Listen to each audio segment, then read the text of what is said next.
రంజాన్, బక్రీద్, ఆ నవమి, ఈ నవమి, ఈ నవమిల గురించి మీకు తెలుసు. అయితే బైబిల్లో ఉన్న పండుగల గురించి మీకు తెలుసా? చెప్తారా? ఎవరైనా చెప్పగలరా?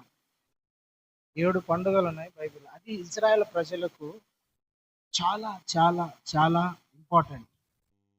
అయితే మనము అట్లా పండుగ చేసుకోం కానీ యేసు ప్రభు ఆ పండుగలన్నీ కూడా భూమి మీద, ఆయన భూమి మీద శరీరధారిగా ఉన్నప్పుడు ఆ పండుగలన్నీ నెరవేర్చేసినాడు. ఇప్పుడు మనం ఆ పండుగలను ఆత్మీయంగా జరుపుకుంటాం. హల్లెలూయా.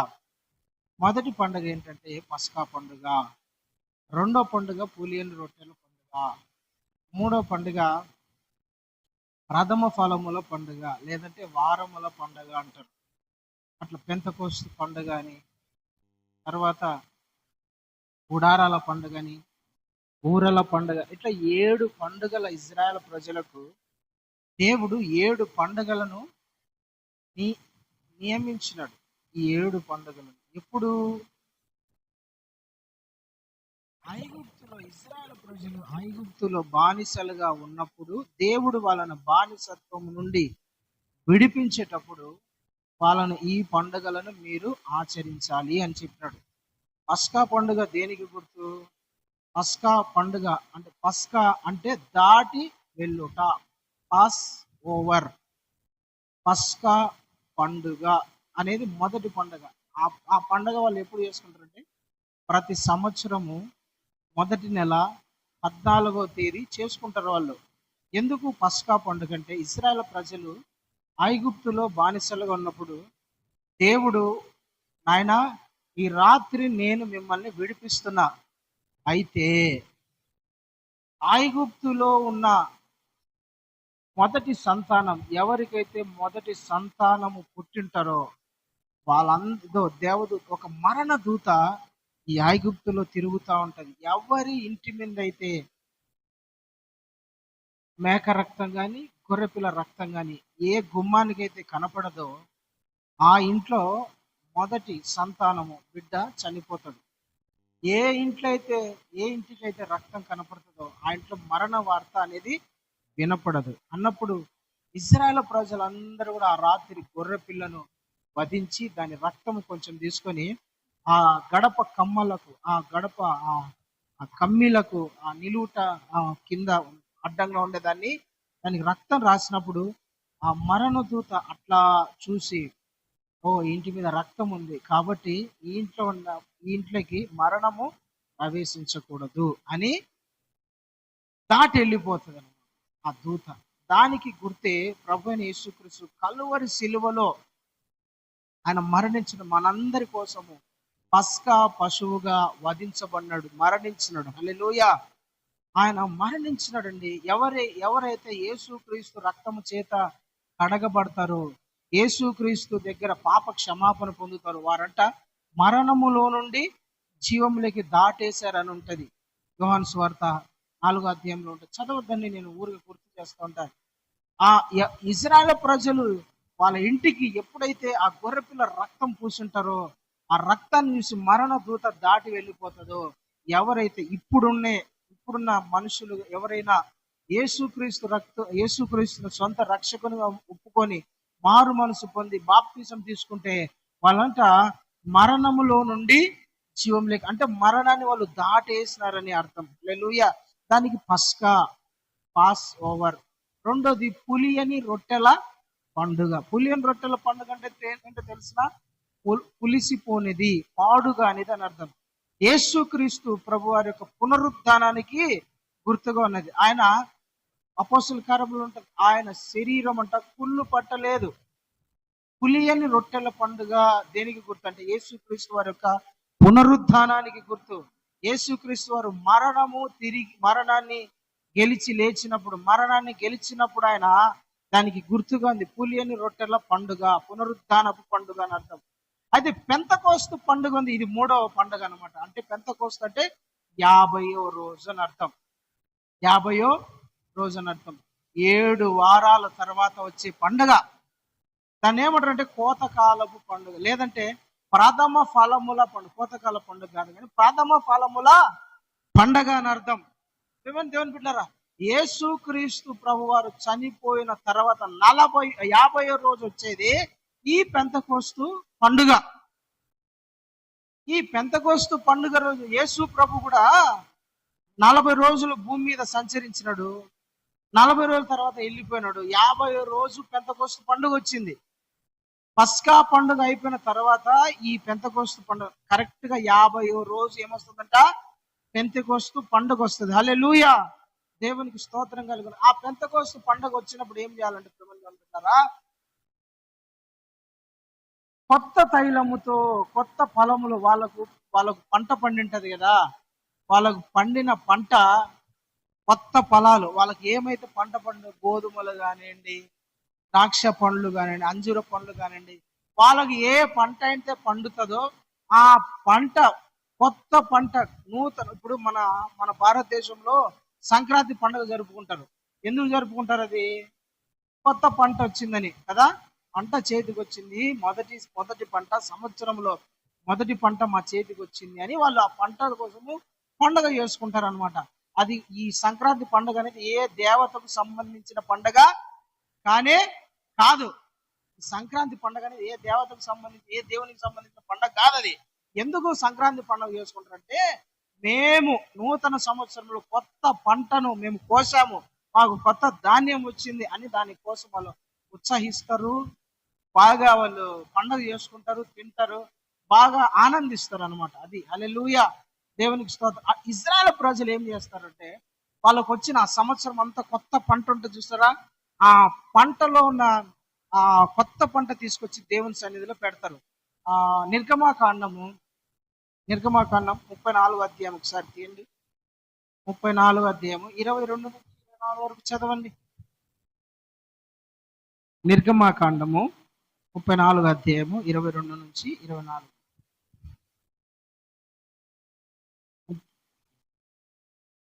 34వ అధ్యాయము 22 నుంచి చదువుతున్నాను. మరియు నీవు గోధుమల కోతలో ప్రథమ ఫలముల పండుగను, అనగా వారముల పండుగను, సంవత్సరమందు పండగను ఆచరింపవలెను. సంవత్సరమునకు ముమ్మారు మీ పురుషులందరూ ప్రభువును ఇశ్రాయేలు దేవుడైన యెహోవా సన్నిధిన కనపడవలెను. హల్లెలూయా. ఏం చేయాలంట? గోధుమ కోతలో ప్రథమ ఫలములు పండుగ అయిపోయిన తర్వాత మీకు కొత్త ఫలములు ఉంటాయి చూసారా, ఆ ఫలములు దేవుని సన్నిధి తీసుకొని రావాల. ప్రభువా, మేము ఐగుప్తులో ఉన్నప్పుడు మేము ఏ పంట తినలే. ఐగుప్తులో ఉన్నప్పుడు వాడు పడేసిన ఎంగిలన్నం తినేవాళ్ళం, వాడు పడేసింది మేము తినేవాళ్ళం. శ్రేష్టమైన పంట లేదు, శ్రేష్టమైన ఆహారం లేదు, మంచి భోజనం లేదు, మంచి తిండి లేదు. మేము ఆశించిన పంట వేసుకొని తినేవాళ్ళం కాదు. సమృద్ధి మాకు లేదు. మా జీవితం అంతా కరువు, మా జీవితం అంతా దరిద్రం, మా జీవితం అంతా ప్రభా మేము ఆశించింది, మేము కోరుకున్నది మాకు దక్కలేదయ్యా.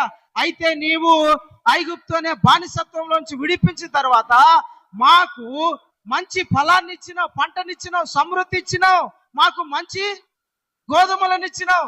ఇదిగో మాకిచ్చిన ఈ పంట నీ దగ్గర తీసుకొని వస్తున్నాం ప్రభా అనడానికి కృతజ్ఞత అర్పణగా, లేదంటే ప్రథమ ఫలము, లేదంటే కొత్త పంటను నీ సన్నిధికి తీసుకొస్తున్నాం. థ్యాంక్ యూ లార్డ్, ప్రభా నీకు స్తోత్రాలయ్యా అని వాళ్ళ కృతజ్ఞత చెప్తా దేవుని స్తుతించడం, ఆరాధించేది ఈ ప్రథమ ఫలముల పండుగ. హల్లెలూయా, దేవునికి స్తోత్రం కలుగును గాక. వాళ్ళు ఇజ్రాయెల్లో ఉన్నప్పుడు వాళ్ళు నచ్చింది కోరుకునే తింటారా? సమృద్ధిగా తింటారా? జైల్లో ఉండేవానికి ఇష్టం వచ్చిన ఫుడ్ పెట్టరు.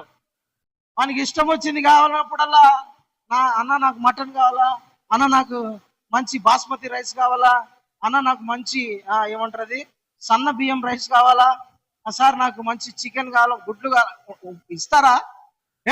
పెట్టింది తినరా, నువ్వు ఇక్కడ ఉండడమే, నీకు అన్నం పెట్టడమే ఎక్కువ. వాళ్ళతో మళ్ళా ఏం తెలిసిన పని చేయించుకుంటారు.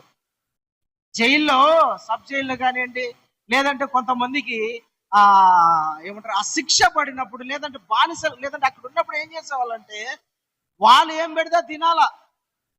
మనకి ఇష్టం వచ్చింది అడిగితే తినే అంత అంత కథ ఉండదాడా. బానిసత్వం, ఇజ్రాయెల్ ప్రజలు బానిసత్వంలో ఉన్నప్పుడు వాళ్ళ పరిస్థితి అదే. అయితే దేవుడు ఎప్పుడైతే వాళ్ళను ఆ ఐగుప్తులో నుండి బయటికి తీసుకొచ్చినాడు పిల్లరా, దేవుడు వాళ్ళకు సమృద్ధి ఇచ్చినాడు, ఫలమునిచ్చినాడు, పంట ఇచ్చినాడు, స్థలాన్ని ఇచ్చినాడు, సమృద్ధి ఇచ్చినాడు. దాని కిందనే ఉంటది, మీరు ఒకసారి చదవండి. ఆ మీరు ఒకసారి ఆ మాట చదవండి, కిందనే ఉంటది.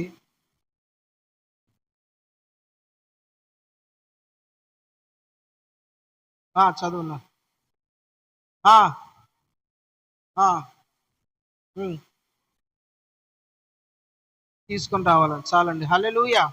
చూడండి, ఈ ప్రథమ ఈ ఈ ఈ పస్క, ఈ పెంతెకోస్తు పండుగకు ఉండే కొన్ని పాయింట్స్ ఏంటంటే, ఎట్లా ఆచరిస్తారంటే, వాళ్ళు దేవుడు వాళ్ళకి ఇచ్చిన పంటను, ఫలాన్ని, పంటను బట్టి, ఫలాన్ని బట్టి, వాళ్ళకి ఇచ్చిన సమృద్ధిని బట్టి దేవుని సన్నిధిలోకి వాళ్ళు తీసుకొని వచ్చి దేవుణ్ణి మహిమపరుస్తారు, దేవుని ఆరాధిస్తారు. ప్రభా, మాకు పొలాన్ని ఇచ్చినావు, మాకు భూమిని ఇచ్చినావు, మాకు పంటని ఇచ్చినావు, మాకు సమృద్ధిని ఇచ్చినావు ప్రభా, నీకు వందనాలయ్యా, కృతజ్ఞతలయ్యా అని దేవుని సన్నిధిలో వాళ్ళు దేవునికి కృతజ్ఞతార్పణ, లేదంటే కృతజ్ఞత అంటే థ్యాంక్స్ గివింగ్ తీసుకొని వస్తారు. హల్లెలూయా, దేవునికి స్తోత్రం. ప్రతి దేవుడు తను ఏమని కోరుకుంటాడో తెలిసిన ప్రతి ఒక్కరు కూడా కృతజ్ఞత కలిగి ఉండాలా. దేవుని ప్రజలు ఏం కలిగి ఉండాలా? కృతజ్ఞత కలిగి ఉండాలా. కృతజ్ఞత చూపాలా, దేవునికి కృతజ్ఞత కోరుకుంటాడు. 10 మంది కుష్ఠరోగులు వచ్చిన యేసు ప్రభు దగ్గరికి వచ్చి, ప్రభా, బోధకుడా, అయ్యా, దావీదు కుమారుడా, మమ్మల్ని స్వస్థపరచు అన్నాడు. యేసు ప్రభు వెంటనే, మీరు వెళ్ళండి, మీరు ఇంటికి వెళ్ళిపోండి, పోయేటప్పుడు మధ్యలోనే మీకు నా కుష్ఠరోగం పోతుందని చెప్పాడు. యేసు ప్రభు చెప్పినాడు. వాళ్ళు ఆ 10 మంది తిరిగి ఇంటికి వెళ్ళిపోతా ఉన్నారండి. 10 మంది మధ్యలో, ఇంటికి వెళ్ళక ముందే మధ్యలోనే వాళ్ళకున్న కుష్ఠరోగం పోయింది.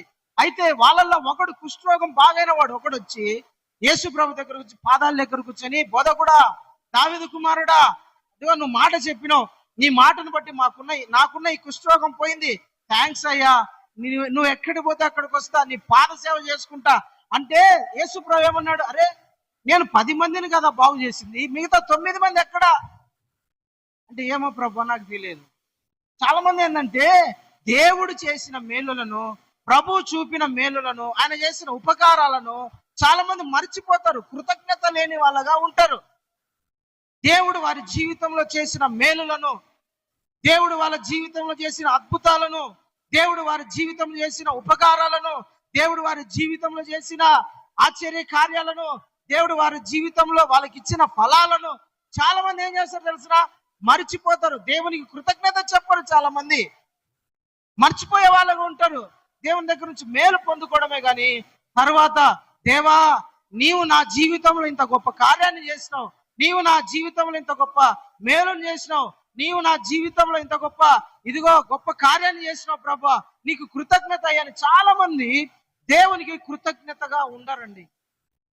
దావీదు అంటాడు, దావీదు ఎప్పుడుగా తన ప్రాణంతో చెప్పుకుంటా అంటాడు, నా ప్రాణమా యెహోవాను సన్నుతించు, ఆయన చేసిన ఉపకారాలలో దేనిని కూడా మర్చిపోవద్దు. దావీదు అంటాడు, నా ప్రాణమా, నా అంతరంగమా, నా మనసా, నా హృదయమా, దేవుడు నా జీవితంలో ఎన్నో మేలులు చేశాడు. గొర్రెలు కాసుకునేవాడిని, గొర్రెల పెంటలలో తిరిగేవాడిని, నన్ను తీసుకుపోయి సింహాసనాన్ని ఎక్కించాడు, శత్రువు నుండి తప్పించాడు, సింహాన్ని నుండి తప్పించినాడు, ఎలుగు బంటి నుండి తప్పించినాడు. దేవుడు నా జీవితంలో చేసిన ఉపకారాలు చాలా ఉన్నాయి. అవన్నీ మర్చిపోవద్దు. అవన్నీ మర్చిపోతే భక్తిహీనును అయిపోతావు, దేవునికి దూరం అయిపోతావు, కృతజ్ఞతాహీనును అయిపోతావు. కాబట్టి నా ప్రాణమా, నా అంతరంగమా, ఆయన చేసిన ఉపకారాలలో దేనిని కూడా మర్చిపోవద్దు. దేవుడు చేసిన ఉపకారాలు దేన్ని కూడా మర్చిపోకూడదండి. ఇజ్రాయేల్ ప్రజలకు దేవుడు ఎందుకు ఈ పండగ తెలిసిన? దేవుడు చేసిన మేలును జ్ఞాపకం చేసుకోవడానికి. ఒకప్పుడు నీకు సరైన తిండి లేదు, ఒకప్పుడు నీకు సరైన బ్రతుకు లేదు, ఒకప్పుడు నీకు సరైన జీవితం లేదు, ఒకప్పుడు నీకు సరైన కుటుంబం లేదు, ఒకప్పుడు నీకు సరైన ఆత్మీయత లేదు, సరైన బంధుత్వం లేదు, ఏమీ లేదు. అలాంటిది నేను నిన్ను బానిసత్వంలో నుండి విడిపించి నీకు మేలు చేసిన, కాబట్టి నువ్వు ఈ పండుగను ఆచరించు. హల్లెలూయా. దేవునికి స్తోత్రం కలుగును గాక. దేవుడు ఎప్పుడు మనం దేవునికి ఎప్పుడు కూడా కృతజ్ఞత కలిగి ఉండాలి, థ్యాంక్స్ చెప్తా ఉండాలి. ఉదయాన, మధ్యాహ్న, సాయంత్రం ప్రతిరోజు దేవునికి కృతజ్ఞతాస్తుతులు చెబుతా ఉండాలి. మన జీవితంలో దేవుడు చేసే మేలులు ఎన్నో మన కంటికి కనపడండి, చెవులకు వినపడండి, మన హృదయానికి అర్థం కాంటి, మన ఊహకు, మన మైండ్కు, మన తలంపుకు తట్టని మేలులు ఎన్నో దేవుడు చేస్తా ఉంటారు రోజు. నువ్వు అనుకుంటావు నేను చమత్కారంగా బండి తోడడం వల్ల తప్పించుకున్నా, నేను చమత్కారంగా మాట్లాడటం వల్ల తప్పించుకున్నా, నా తెలివిని బట్టి నేను ఇది సంపాదించుకున్నా. నీ తిక్క, నీ తలకాయ. నువ్వేంది సంపాదించుకుని? ఏమి కాదు నీ వల్ల. దేవుడు నీ జీవితంలో ఇన్వాల్వ్ అయితే దేవుడు నిన్ను తప్పిస్తూ ఉంటాడు, దేవుడు నిన్ను కాపాడుతూ ఉంటాడు. నువ్వు నష్టంలో పడుకోకుండా, ఆపదలలో పడిపోకోకుండా, నువ్వు శత్రువు చేతికి చిక్కకోకుండా దేవుడు నిన్ను కాపాడుతూ ఉంటాడండి. దానికి నువ్వు ప్రతిరోజు కూడా ఏం చేయాలా? కృతజ్ఞతాస్తుతులు చెప్తా ఉండాలి. హల్లెలూయా. దేవునికి మహిమ కలుగును గాక. రెండోది ఏం చేయాలి తెలిసిన? మొదటిది కృతజ్ఞతగా, అదే ప్రభా నేను నువ్వు ఇచ్చిన నాకు ఈ పంటలో నుండి కృతజ్ఞతగా నేను నీ సన్నిధికి తీసుకొని వస్తానయ్యా. అయ్యా నన్ను ఆశీర్వదించు, నా ఫలాన్ని దీవించు, నా పంటను దీవించని కృతజ్ఞతగా అది దేవుని సన్నిధిలోకి తీసుకొస్తాం. ఎంతమంది మీరు కృతజ్ఞతగా దేవుని సన్నిధిలోకి తీసుకొస్తారు? ఒక పల్లెటూరులో రైతు ఉన్నాడండి. ఆయన ప్రభుని నమ్ముకున్నాడు. ప్రభుని నమ్ముకుంటే ఆయనకు 30 మూటలు, ఎన్ని మూటలు? 30 మూటలు ఒడ్లు పండుతాయి. ఆ పంటలు, ఆ పొలానికి 30 మూటలు ఒడ్లు పండుతాయి. ఇప్పుడు ఆయన ప్రభుని నమ్ముకున్నాడు. రెడ్డి సతను ప్రభుని నమ్ముకున్న తర్వాత ఆయన ఏం చేసేవాడంటే ప్రతిరోజు ప్రార్థన చేసుకుంటా మందిరానికి తప్పిపోకుండా వస్తూ ఉంటాడు.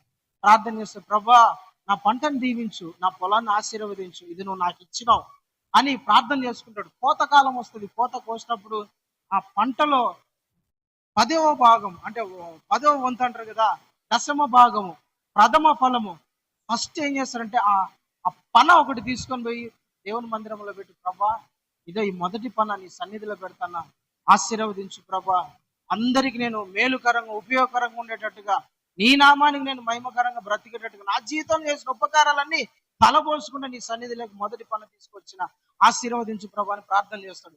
సమృద్ధిగా పండిన పంటలో నుండి ఖచ్చితంగా 30 మూటలు పండితే ఎన్ని మూటలు తీసుకురావాలా? ఒక మూట మందిరానికి వేస్తే సరిపోతుందిలే, అదే ఎక్కువ, అది చాలు కదా. ఆ సేవకునికి ఎందుకంత? ఆ సేవకునికి ఉంది కదా, సేవకుడు లక్షలు సంపాదిస్తాడు కదా, సేవకునికి బెంజ్ కారు ఉంది కదా, BMW కారు, ఏ కారు ఉంటే నీకెందుకు? దేవుడు చెప్పింది ఏంది? దేవుని సన్నిధిలోకి కృతజ్ఞతార్పణ తీసుకొని రావాలా. ఖచ్చితంగా 30 మూటలు పండితే 3 మూటలు ఖచ్చితంగా తీసుకొచ్చాడ మందిరంలో పెట్టి ప్రార్థన చేయించుకున్న తర్వాతే అవి అమ్ముతాడు. హల్లెలూయా. దేవునికి అది కృతజ్ఞత అండి. చాలా మంది ఏంటంటే కృతజ్ఞత లేదు, ఏం లేదు, దేవుడు అంటేనే గుర్తులేదు. చాలా మంది మర్చిపోతారు. కృతజ్ఞత గలవారై ఉండాలా. దేవా నాకు వ్యాపారంలో ఆశీర్వదించినావు, ఉద్యోగంలో ఆశీర్వదించినావు, ఈ పనిలో నన్ను ఆశీర్వదించినావు, నా పంట పొలాలలో ఆశీర్వదించినావు, అన్నిటిలో నాకు ఆశీర్వాదం సమృద్ధినిస్తాను ప్రభు. ఇదిగో నీకు నీ మందిరంలోకి ప్రథమ ఫలము, లేదంటే నేను కోసిన నేను సంపాదించుకుని సంపాదన నీ సన్నిధిలోకి తీసుకొస్తానా, ఆశీర్వదించు, నా తరతరాలు దీవించబడేటట్టుగా దీన్ని బ్లెస్ చేయి ప్రభు అని దేవుని కృతజ్ఞతార్పణ తీసుకొని రావాలా. హల్లెలూయా. దేవునికి స్తోత్రం. పెంతెకోస్తు పండుగ రోజున ఏం చేస్తారంట? కొత్త ఫలములు తీసుకుని వచ్చి దేవుని సన్నిధిలో పెడతారు.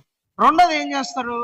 సంఖ్యాకాండము 23వ అధ్యాయము 26వ వచనం. సంఖ్యాకాండము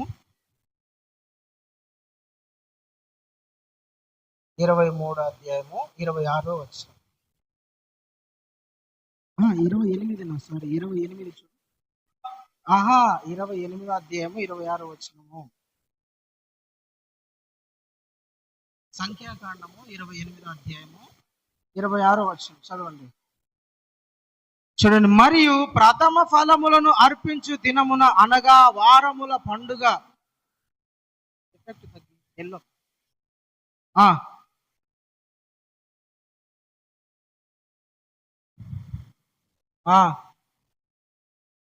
చూడండి, హల్లెలూయా.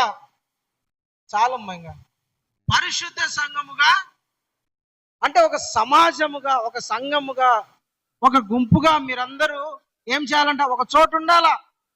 ఒక చోటు ఉండి ఏం చేయాలా? ప్రార్థన చేయాలా, దేవుని కృతజ్ఞతలు చెప్పాలా, దేవుని సన్నిధిలో మీ కృతజ్ఞత స్తుతులు చెల్లిస్తూ ఉండాలా, ప్రభు వాక్యాన్ని ధ్యానించాలా, ప్రభు సన్నిధిలో ఉండాలి. అంటే ఒక్క శరీరంగా ఉండాలా.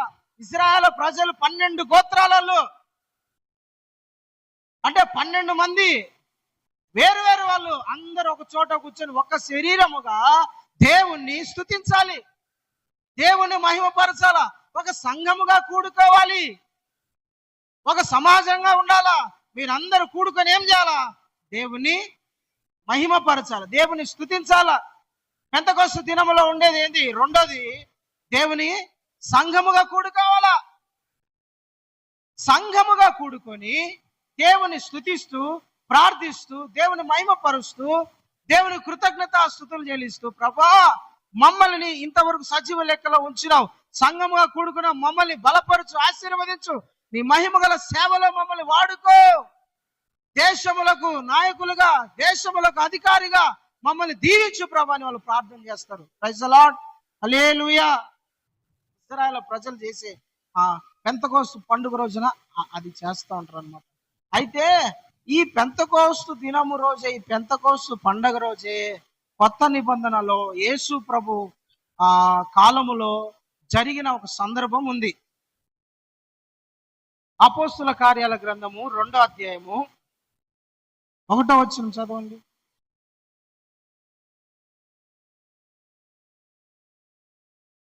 అపోస్తుల కార్యాల గ్రంథము 2వ అధ్యాయము 1వ వచనం.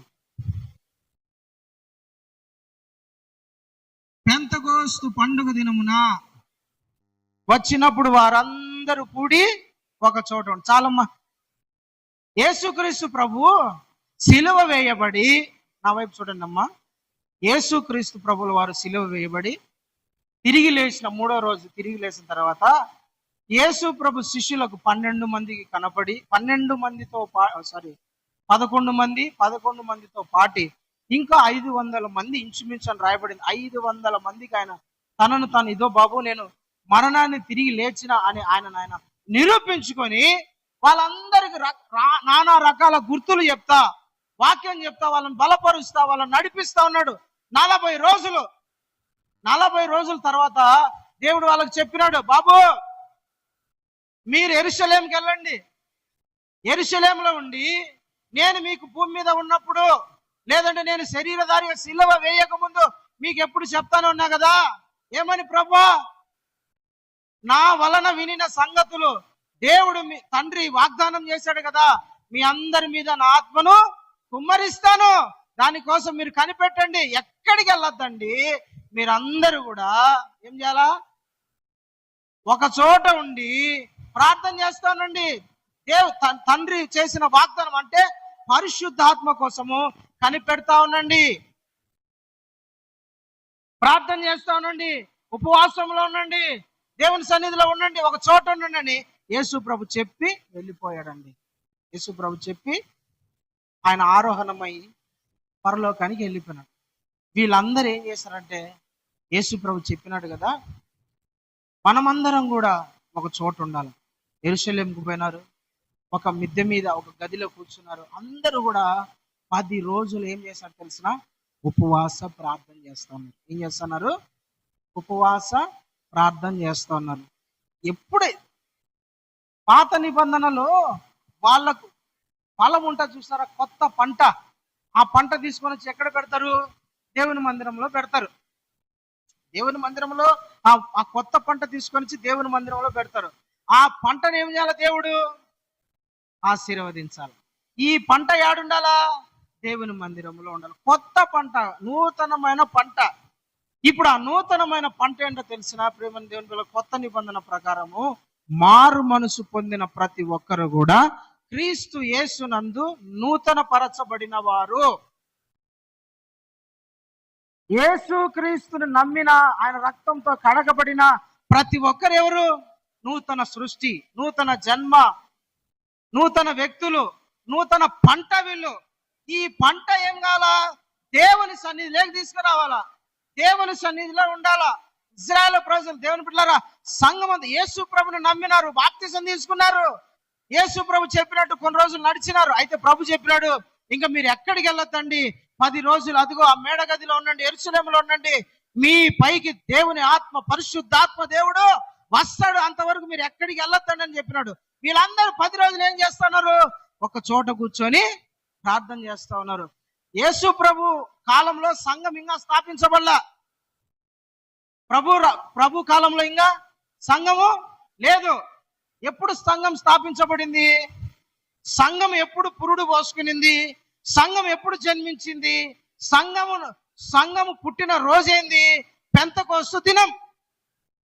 అపోస్తుల కార్యంలో జరిగిన 2వ అధ్యాయంలో 1వ వచనంలో సంఘము స్థాపించబడింది, సంఘము పుట్టింది, సంఘము జన్మించిన రోజు ఏంటంటే పెంతెకోస్తు దినం. హల్లెలూయా, దేవునికి స్తోత్రం కలుగును గాక. ఆమేన్. అంతవరకు సంఘం లేదు. ఇప్పుడు కడుపులో పిండం ఉంటదండి. పిండానికి మొదటిగా పిండము అభివృద్ధి చెందేది ఏంది చెప్పండి? పిండము కడుపులో పిండం ఉంటది. ఆ పిండములో ఫస్ట్ కాళ్ళు పెరుగుతాయి. కాళ్ళు ఉంటాయా? చేతులు ఉంటాయా? పొట్ట ఉంటదా? ఏముంటా చెప్పండి? మొట్టమొదటిగా అభివృద్ధి చెందేది ఏంది? ఏందమ్మా? మాంసమే తల్లి. ఏంది దాంట్లో పెరుగుతాయి? తలకాయ పెరుగుతాయి, కాళ్ళు పెరుగుతాయా? చేతులు వస్తాయా? ముందు చేతులు పెరుగుతాయా? కాళ్ళు వస్తాయా? పిండముగా ఉన్నప్పుడు చెప్పాలా? మీరు స్కానింగ్ చేస్తారు కదా, ఇప్పుడు ఏం పెరుగుతుంది? తల ముందు వచ్చేది ఏంటి? అభివృద్ధి చెందేది ఏంటి? పొట్ట పెరుగుతుందా? ఫస్ట్ తల. ఏడుంటుంది? ఫస్ట్ తలలో నుండి వెన్నుముక, ఇవన్నీ కదా, అవి ఫస్ట్ తల నుండి స్టార్ట్ అవుతుందండి. తర్వాత గుండె. తల గుండె లింక్ అయి ఉంటది, గుర్తుపెట్టుకోండి. తల గుండె, తలలో నుండి గుండెలో రక్తము, తల 2 లింక్ అయి ఉంటది. ఫస్ట్ తల, గుండె. హల్లెలూయా, దేవునికి స్తోత్రం కలుగును. మళ్ళా శరీరం అనేది అభివృద్ధి చెందుతూ ఉంటది. ఈ చేతులు, కాళ్ళు, ఇవన్నీ ఇంకా ఫస్ట్ తల, తర్వాత గుండె. ఈ 2 లింక్ అయి ఉంటాయి. తల లేకపోయినా గుండె లేకపోయినా 2 జీవం ఉండదు. తర్వాత వెన్నెముక అనేది అభివృద్ధి చెందుతుంది. వెన్నెముక అనేది మెల్లగా చిన్న నరంలాగా డెవలప్ అవుతా వస్తుంది ఇక్కడ నుంచి. తర్వాత బిడ్డ అనేది గ్రోత్ అవుతా 9 నెలలకు వానికి లేదంటే ఆ పాపకు కాళ్ళు, చేతులు అన్ని కూడా కనబడతాయి. అవునా కదండి? ఒక్కొక్క అవయవం అనేది అభివృద్ధి చెందుతా వస్తూ ఉంటది. సంఘములో ప్రభు చెప్పుకునేది ఆయన ఏంటంటే, ఎఫెసీ పత్రికలో ఉంటుంది, సంఘానికి శిరస్సు ఎవరంట? ఎవరు చెప్పండి? సంఘానికి శిరస్సు ఎవరు? ఇప్పుడు ఈ శరీరం ఇదంతా సంఘం అయితే ఈ సంఘానికి శిరస్సు ఎవరు? మా నాయన. ఎవరు? లేకుండా పలాని సేవకుడా? ఎవరండి ఈ సంఘానికి శిరస్సు? అపోస్తుల కార్యాలు, ఎఫెసీ పత్రిక, ఎఫెసీలకు రాసిన పత్రిక 5వ అధ్యాయం.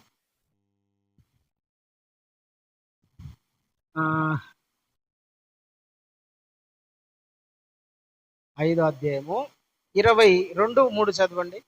23 చదవండి. క్రీస్తు సంఘమునకు ఏమైనాడంట? చాలమ్మా. భార్యకు భర్త శిరస్సు ఉన్నాడు. సంఘానికి యేసుక్రీస్తు తల, శిరస్సు. అంటే సంఘం అంతా అభివృద్ధి చెందింది ఎప్పుడు తెలుసా? ఇప్పుడు యేసుక్రీస్తు ప్రభుల వారు తల, చెప్పండి ఏంటి? తల. ఆయన భూమి మీద ఉండి పరలోకాన్ని పరిశుద్ధాత్మ దేవుడు భూమి మీద కుమ్మరించబడినంత వరకు తలనే ఇంకా డెవలప్ అయింది. శరీరం ఇంకా ఏం కాల, అభివృద్ధిలోకి రాల. ఫస్ట్ తయారేంటి? తల. తల సిద్ధపడింది. తల ఉంటే సరిపోతుందా? తల నడుస్తూ ఉంటే సరిపోతుందా? ఇప్పుడు మనం మందిరంలో ఇట్లా కూర్చోడం, లేదంటే మీరు ఇంట్లో మా మందిరం అంతా ఆరాధన అయిపోయిన తర్వాత ఇంట్లో కూర్చొని బాగా నీట్గా చికెన్ మటన్ బిర్యానీ చేసుకొని తింటా ఉంటారు. తల నడుచుకొని వచ్చింది అనుకుని ఎట్లుంటది? ఒక తలకాయి నడుస్తా వచ్చి లేదా దొల్లుకుంటా వచ్చింది అనుకోండి, ఎట్లుంటది చెప్పండి? వచ్చి నిలబడి ఏమయ్యా లీలాకార్ అంటే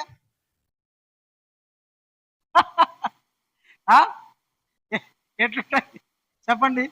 ఏం సుబ్బమ్మ అంటే వాయమ్మ ఏదిరా నాన్న, ఏ రుతమ్మ అంటే రుతమ్మ అంతేగాడికి బిర్యానీ వద్దు ఏమవుతుంది, ముందు ఇంట్లో నుంచి పరిగెత్తా ఏమైందో మనకి. హల్లెలూయా. అంటే శరీరం అంతా తల ఉంటే అది శరీరం కాదు, అది సంపూర్ణత కాదు. యేసుక్రీస్తు శిరస్సు అయి ఉన్నాడు. ఇంకా ఈ బాడీ అనేది ఇంకా డెవలప్ కాలే. అప్పుడు పెంతెకోస్తు దినమున జరిగింది ఏంటో తెలిసిన? శరీరము తల అభివృద్ధి చెందింది. హల్లెలూయా. సంఘము స్థాపించబడిన రోజు అండి అది. పరిశుద్ధాత్మ అపోస్తుల గారు 2:1 ఉన్నట్టుగా వారందరూ కూడి ఉండగా పరిశుద్ధాత్మ దేవుడు ఎక్కడికి దిగి వచ్చినాడంట? వారందరి మీదికి దిగి వచ్చినాడు. మరియతో గాబ్రియల్ అనే దేవదూత చెప్తాడు, మరియా నీ కడుపున పుట్టబోయే శిశుడు పరిశుద్ధుడు. ఇదిగో నీవు పరిశుద్ధాత్మ వలన ఏం చేస్తావు? గర్భము ధరిస్తావు. పరిశుద్ధాత్మ వలన నీ కడుపులో ఒక బిడ్డ అభివృద్ధి చెందుతాడు, రూపాంతరం చెందుతాడు, లేకుంటే నీ కడుపులో బిడ్డ జన్మిస్తాడు అని చెప్తాంది ఈ దేవదూత. అట్లాగనే సంఘానికి మొదటిగా సంఘము ఎప్పుడు డెవలప్ అయింది? పెంతెకోస్తు దినమున.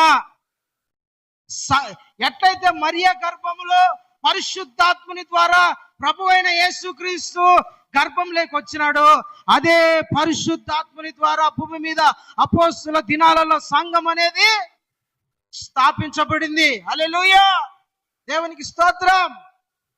యేసు ప్రభుల వారు శిరస్సు అన్నాడు. సంఘం అంతా. సంఘం అంటే ఎవరు చెప్పండి? మళ్ళీ సంఘం అంటే ఎవరు? What is the church? ఏం చర్చ్ అంటే? సంఘం అంటే ఏంటి? ఇంగ్లీష్లో చర్చ్, తెలుగులో సంఘం అనేది. కానీ మూల భాష గ్రీకులో అయితే అద్భుతంగా ఉంది. గ్రీకు భాషలో అయితే సంఘానికి ఉన్న పేరు ఏమిటంటే ఎక్లేషియా. ఏం పేరు? ఎక్లేషియా అని అర్థం. అని పిలిచినారు సంఘానికి. మన తెలుగులో సంఘం అని ఉంది, ఇంగ్లీష్లో అయితే చర్చ్ అని ఉంది. గ్రీక్ భాషలో అయితే డైరెక్ట్ గా ఎక్లేషియా అని ఉంది. ఎక్లేషియా అంటే అర్థం ఏంటంటే పిలువబడుట, లేదంటే పిలువబడుట, పిలువబడిన వారు అని అర్థం. ఎక్కడి నుంచి పిలువబడిన వారయ్యా అంటే లోకములో నుండి పిలువబడిన వారు అని అర్థం. దేవుని బిడ్డలారా, దేవుడు మనల్ని ఎక్కడి నుంచి పిలుచుకున్నాడు? లోకములో నుండి మనల్ని పిలుచుకున్నాడు. నేను మిమ్మల్ని లోకములో నుండి ఏర్పరచుకున్నా. యోహాను సువార్త 12వ ఉంటది, నేను మిమ్మల్ని లోకములో నుండి. చదవండి ఆ మాట ఒకసారి, తొందరగా మనం ఊహించుకుందాం. ఎందుకంటే ఇది చాలా పెద్ద సబ్జెక్ట్ అండి. యోహాను సువార్త 12వ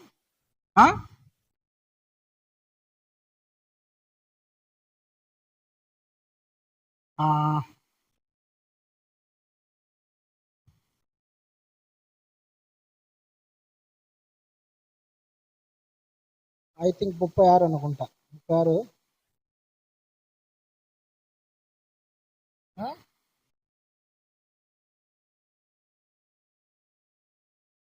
ఆహా,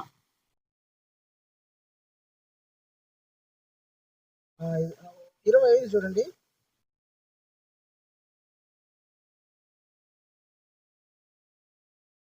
అది కాదు. లోకములో నుండి నేను మిమ్మల్ని ఏర్పరచుకుంటుని.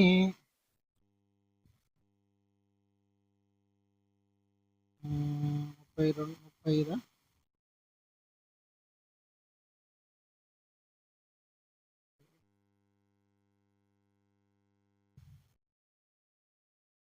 30 చదవండి ఒకసారి. అందుకు యేసు ఈ ఉమ్, ఆ? మళ్ళా చదువు, మళ్ళీ మీరు చదవండి. అక్కడ అక్కడ ఉంటది, నేను మిమ్మల్ని లోకములో నుండి ఏర్పరచుకొని ఉన్నాను. మీరు లోకము నన్ను ద్వేషించినడలా మిమ్మల్ని కూడా ద్వేషిస్తుంది. అయితే నేను మిమ్మల్ని లోకంలో నుండి ఏర్పరచుకున్నాను అని ఉంటది. దేవునికి స్తోత్రం, హల్లెలూయా. మిమ్మల్ని దేవుని పిల్ల, దేవుడు మనల్ని ఎక్కడి నుంచి ఏర్పరచుకున్నాడు? లోకంలో నుండి ఏర్పరచుకున్నాడు. ఇప్పుడు ఈ లోకంలో నుంచి ఏర్పరచుకుని దేవుడు మనల్ని ఏం చేశాడు? ఒక సంఘముగా తయారు చేసినాడు దేవుడు. ఒక చర్చిగా, ఒక శరీరంగా దేవుడు మనల్ని సిద్ధపరిచినాడండి. హల్లెలూయా, దేవునికి స్తోత్రం కలుగును గాక. ఇప్పుడు నా వైపు చూస్తానండి పిల్లరా. తల యేసు ప్రభు, సంఘం ఎవరు? బాడీ ఎవరు? శరీరం ఎవరు? సంఘం. తల యేసు ప్రభు, శరీరం అంతా సంఘం. ఈ సంఘం ఎప్పుడు శరీరం ఎప్పుడు అభివృద్ధి చెందిందంటే అపోస్తుల కార్యాలలో 2వ అధ్యాయంలో పరిశుద్ధాత్మ దేవుడు కుమ్మరించబడినప్పుడు సంఘం అనేది తయారైంది. సంఘము పుట్టుక, సంఘము తేదీ, సంఘము ఎప్పుడు జన్మించిందంటే అపోస్తుల కార్యము 2వ అధ్యాయం 1వ వచనంలో. కొంతమంది అంటారు మాది పురాతన సంఘం అంటారు. కొంతమంది ఏ పురాతన సంఘమైనా అపోస్తుల కార్యములో పరిశుద్ధాత్మ దేవుడు కుమ్మరించబడిందే ఆ సంఘమే, అప్పుడే స్టార్ట్ అయింది. కొందరు అంటారు క్రీస్తు సంఘం వాళ్ళు అన్నిటికన్నా మాది పాత సంఘం అండి అంటారు. మాది వేరే క్రీస్తు సంఘం ఉంది కాబట్టి మాదే పరలోకానికి పోతాం అంటారు కొంతమంది.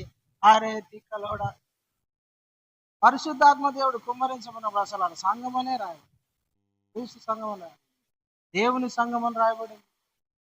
కొందరికి తల ఉండదు, తోక ఉండదు. తల తెలియదు, తోక తెలియదు, కొందరికి ఏమి తెలియదు.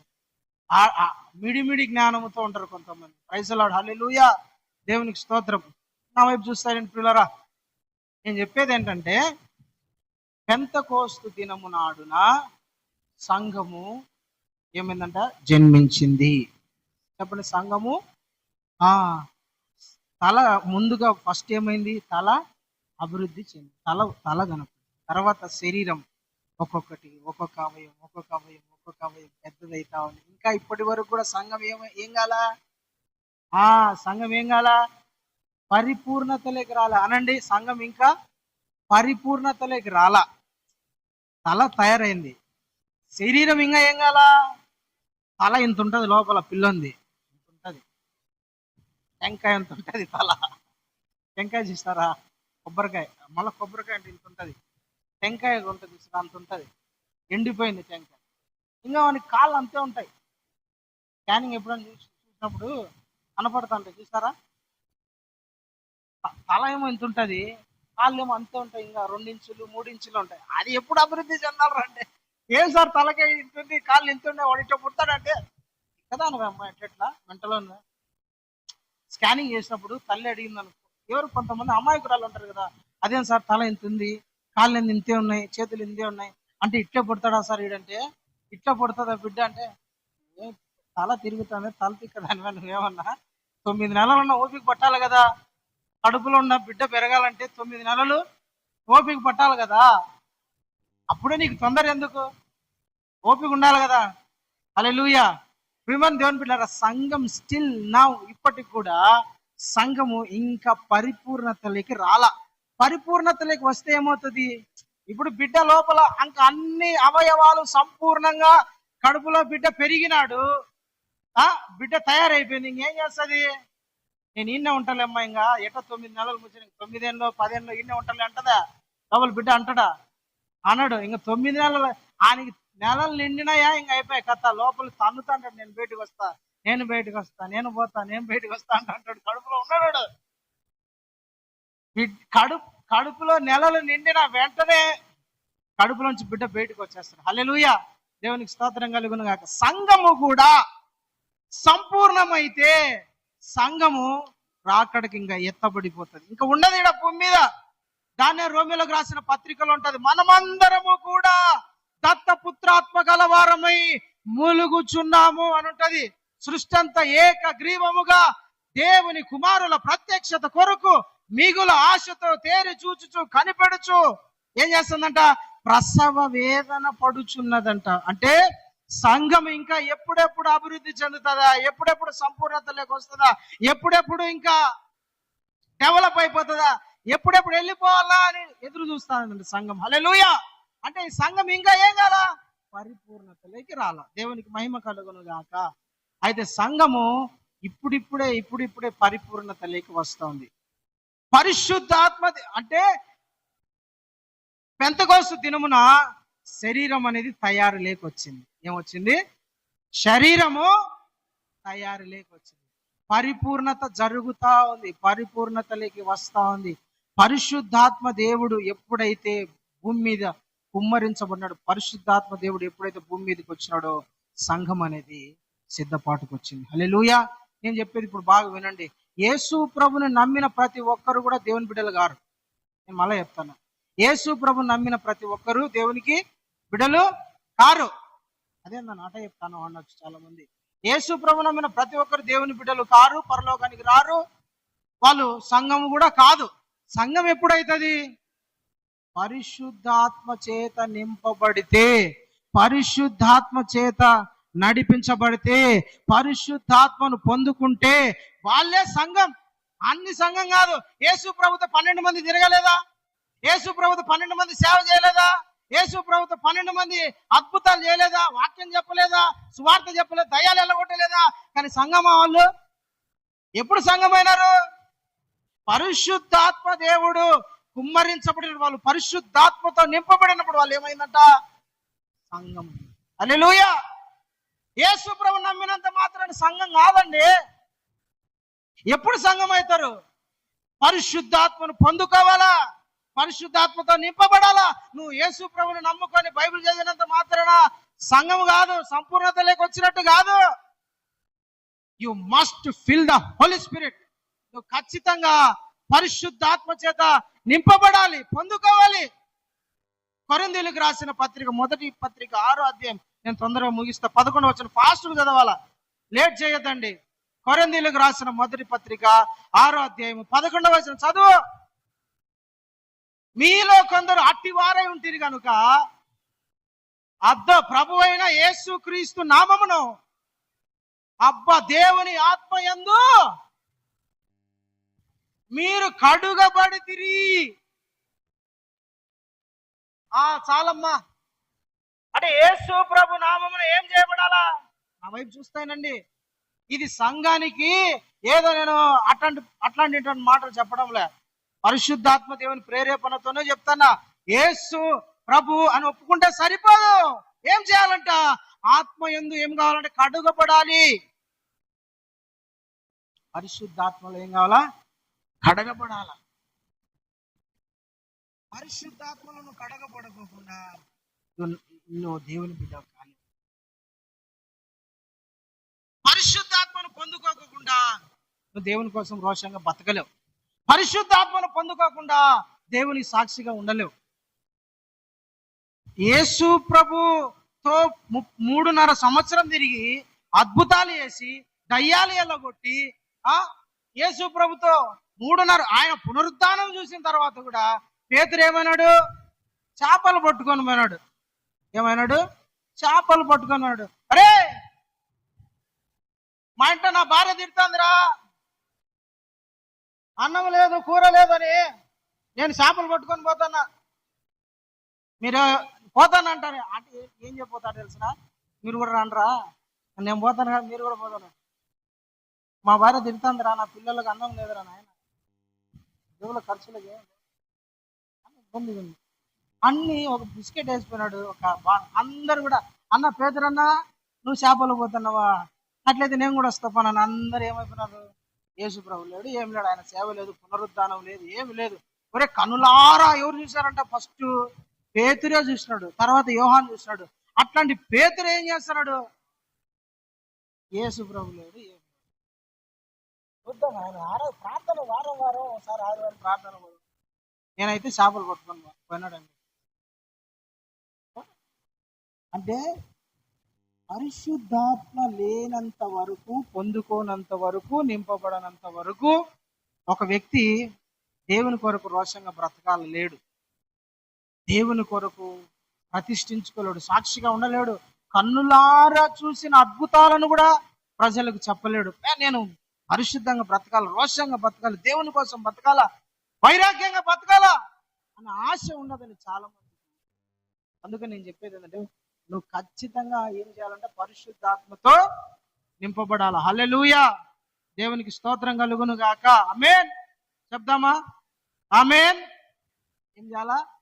అపోస్తుల కార్యాలలో జరిగిన పరిశుద్ధాత్మ వచ్చినప్పుడు ఏం జరుగుతుంది? పరిశుద్ధపరచబడతారు. చెప్పండి, ఏం చేయబడతారు? కడగబడతారు, ఆత్మతో కడగబడతారు, ఆత్మలో శుద్ధి చేయబడతారు.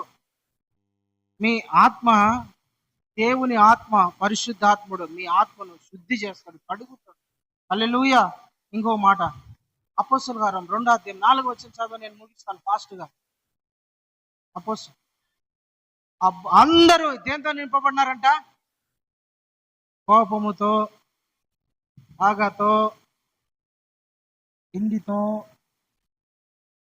మత్తుతో, లోకముతో, ఆశలతో, కోరికలతో నింపబడినారా? దేంతో నింపబడ్డారట? కోరికలతో, ఆశలతో, తిండితో, మత్తుతో. దేంతో నిండినారంట వీళ్ళు? పరిశుద్ధాత్మతో నింపబడిన వారై ఆ శక్తి వారికి, వాక్ శక్తి అనుగ్రహించబడిన కొలది వారు అన్య భాషలతో మాట్లాడసాగిరి. ఒకటి, పెంతెకోస్తు దినము రోజున పరిశుద్ధాత్మ దేవుడు వాళ్ళని ఏం చేసినాడు? పరిశుద్ధపరిచినాడు.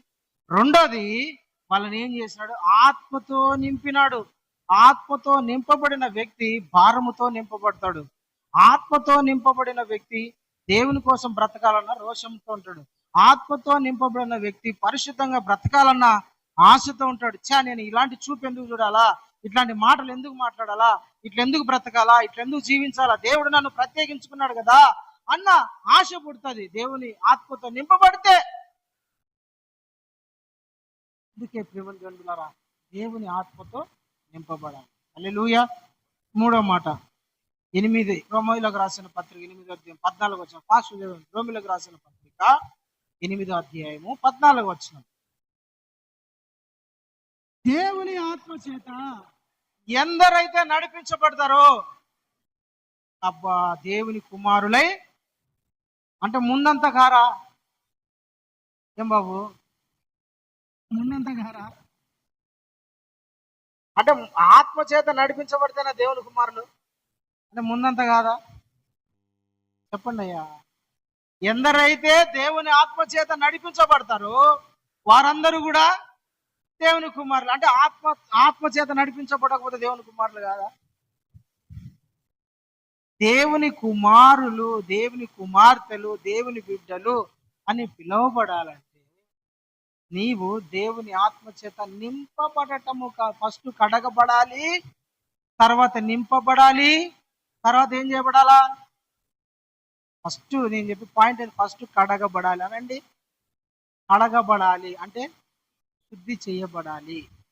నువ్వు కడగబడుకోకుండా, శుద్ధి చేయబడుకోకుండా, నువ్వు నీ పాపాలన్నీ కడుక్కోకుండా నువ్వు దేవునికి ఇష్టంగా ఉండటం అసాధ్యం.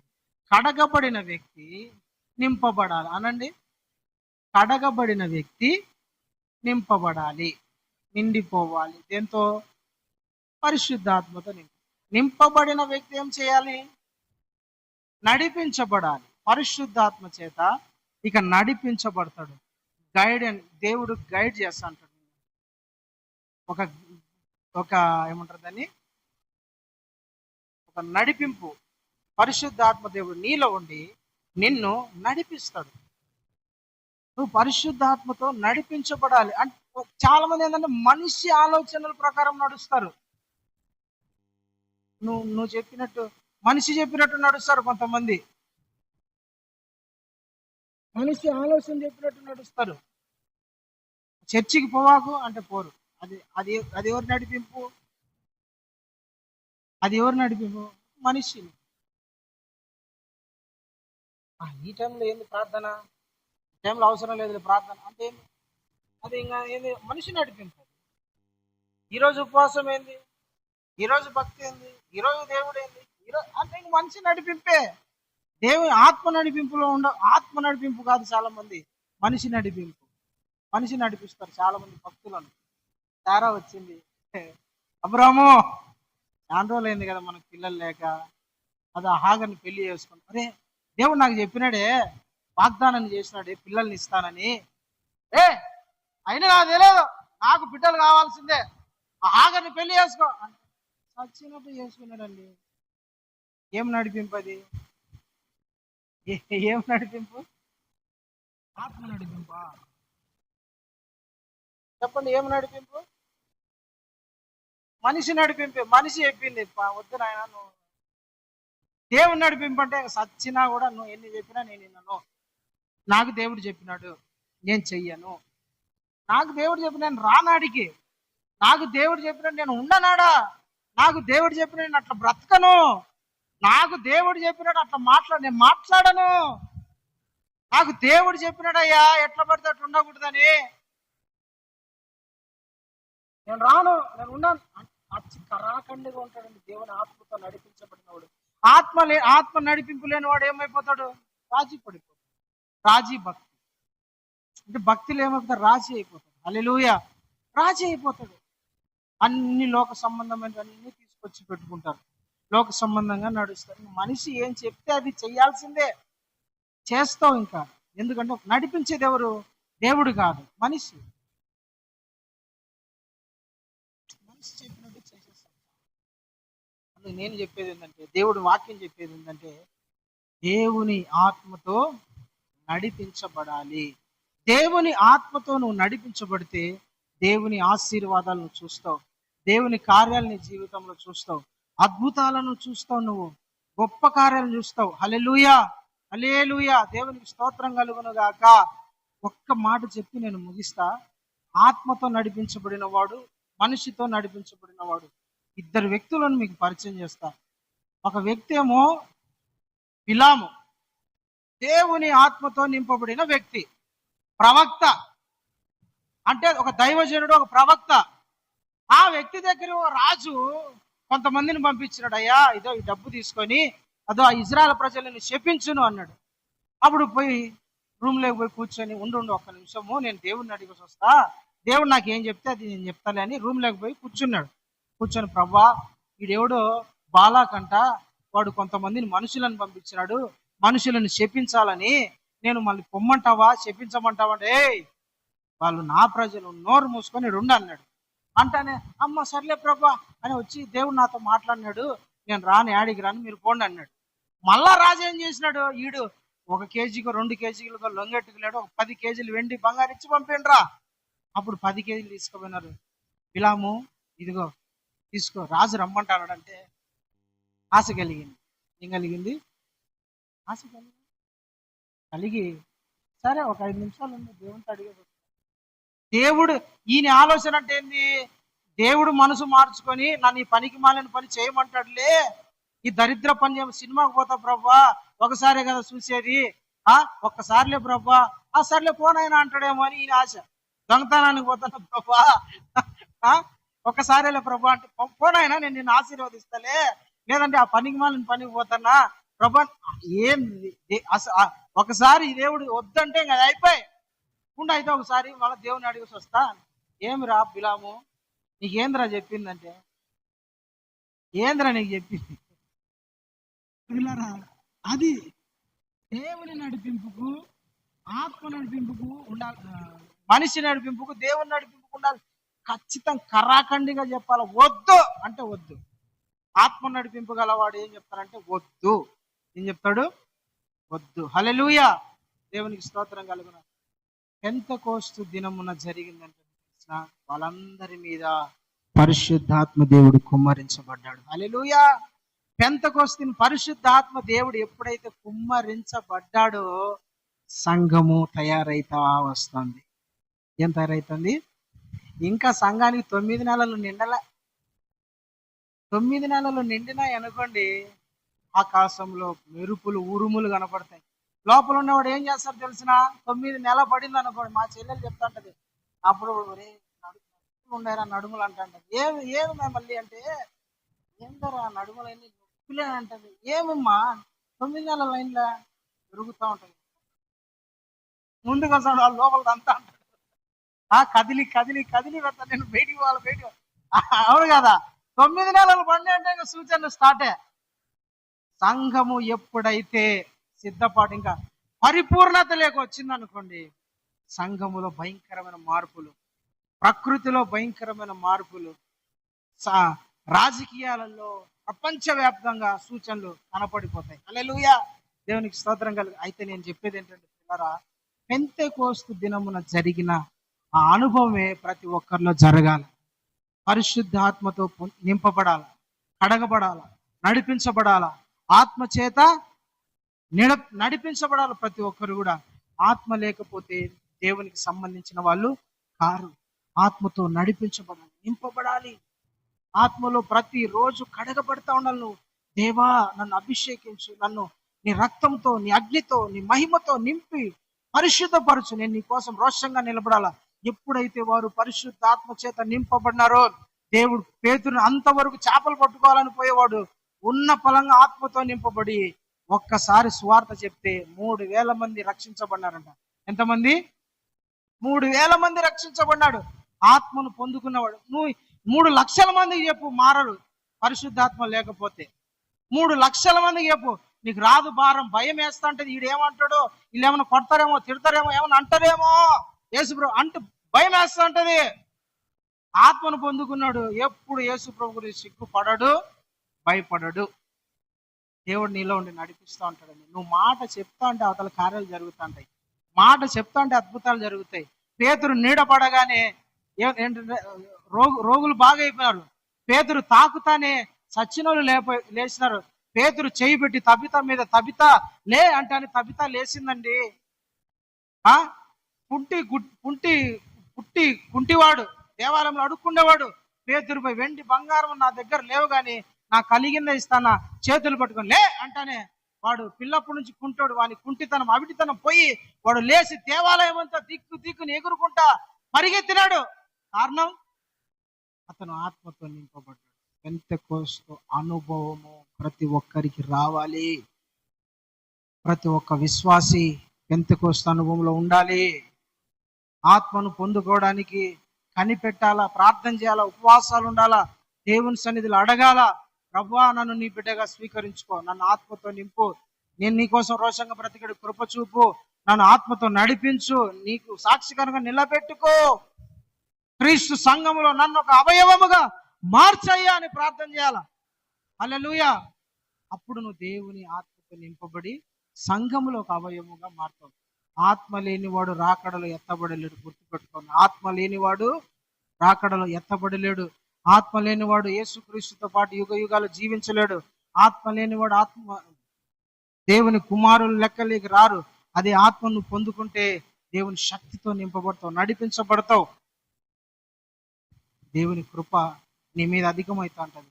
నువ్వు అన్ని కోణాలలో అభివృద్ధి చెందుతావు. పరిశుద్ధాత్మతో నింపబడితే అన్ని కోణాలలో నువ్వు అభివృద్ధి చెందుతావు.